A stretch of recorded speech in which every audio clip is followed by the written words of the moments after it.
Hey there, welcome back to Nancy's Homestyle Kitchen. Today I'm going to show you a super quick, easy, and affordable one-pot enchilada pasta. In the pot, I already have 1 pound of ground beef that has been crumbled. I have it set to the sauté setting, and what I need to do is cook the ground beef until it's brown. I also have 1/2 of a white onion that I chopped. So I'm going to add that to the pot because I want these to cook together. All right. And we're just going to mix and let this get nice and brown, and the onions will turn translucent.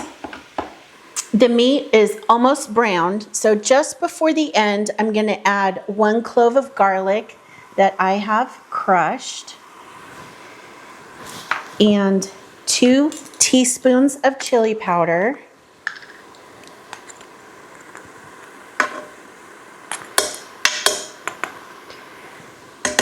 and a good pinch of salt.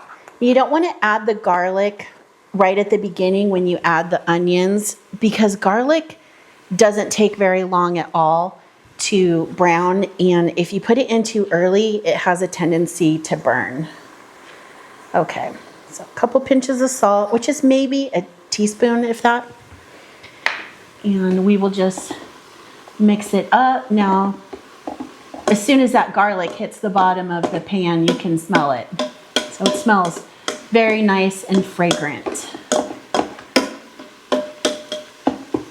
And we're just gonna let that go for just a couple seconds, maybe another 15 seconds or so. Okay, I'm gonna turn this around where I can see the front. So I'm gonna hit stop.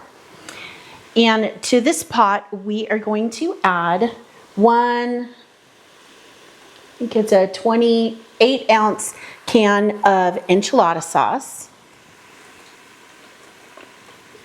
And then 2 cups of chicken stock.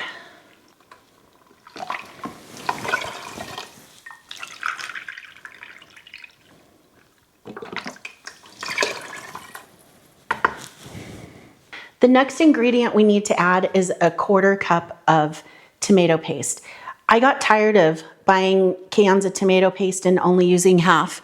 So I went on Amazon. I bought this little silicone ice cube tray. Each well holds 2 tablespoons. And so the last time I needed to use tomato paste, again, I only needed a couple tablespoons. So I froze them. So now I have 2 tablespoons of tomato paste in here. 2 cubes, so that equals a 1/4 cup. And now I'm not wasting half of a can of tomato paste anymore. So that has really helped. Something so simple. I wish I would have thought of it years ago, but I didn't. And I really like that I'm not wasting the product. And kind of the same thing goes with this chicken stock. If I know I don't have a recipe that's going to call for chicken stock anytime soon, I can either pour those in the tray. So I have another container in my freezer with little 2 tablespoon portions of chicken stock that I could throw in to make a quick sauce or something. Or I have the little 1 cup cubes in a tray like this, and I can pour it in there and just freeze them, and I have those as well. So always trying to make sure I'm not trying to waste food. So all of this is incorporated. Now we are going to add 1 container of shells. And this is just the shell pasta. I think this works best for this recipe because the meat and the sauce kind of get captured up in the little shells. Okay, pour that in, give it a good stir. And then we're gonna pressure cook it, and it is only gonna pressure cook for 4 minutes. So when I say this is a pretty quick and easy weeknight dinner, it's pretty quick and easy. So here is the lid. We wanna make sure, always check before you use it that your seal is well seated around the end, that your safety pressure valve works going up and down. I'm gonna turn it on the pressure setting on high, and I'm gonna reduce it to 4 minutes.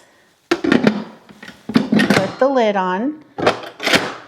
Make sure the steam escape valve is set to close. We don't want it on vent because we want it to build pressure, and then hit start. So it's gonna preheat for a couple minutes, and then it will beep one more time, count for 4 minutes, and we will be ready to power it off, release the steam, and open it and proceed with the next step.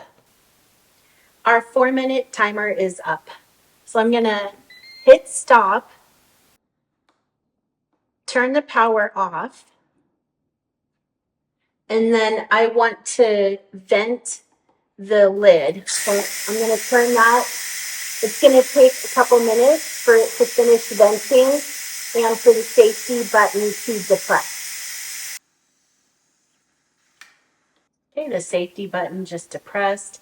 That took a good 2.5, 3 minutes to vent. So just be patient and wait for it to fully release, because you don't want to risk burning yourself by opening it too early. And we'll go ahead and give it a stir. It smells so good. And it amazes me how the Instant Pot or a pressure cooker can cook pasta so quick. And it's not stuck to the bottom or anything. We're going to add 1 cup of shredded cheddar and 1 cup of shredded mozzarella. I like shredding my own cheese. Shredding cheese yourself just melts a little bit better. I'm going to add this in. I do have a recipe too for making macaroni and cheese similar to this. So if that's something you're interested in, put that in the comments and let me know, and I could make that. It turns out really good, and it's super easy, just like this. Okay, and the very last ingredient we're going to add, just to kind of make it a little creamy, is I have 1/2 cup of half and half. I'm just going to pour that in and continue stirring.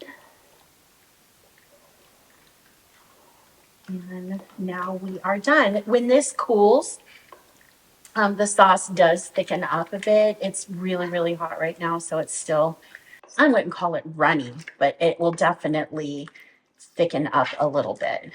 But let's go ahead and taste it.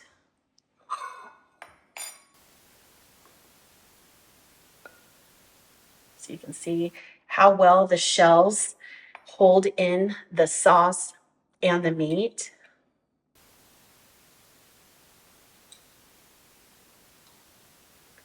It's excellent. So I hope you try this and you like it. Let me know in the comments if you do. And I look forward to seeing you guys again. Thank you so much for watching, and we'll catch you on the next video.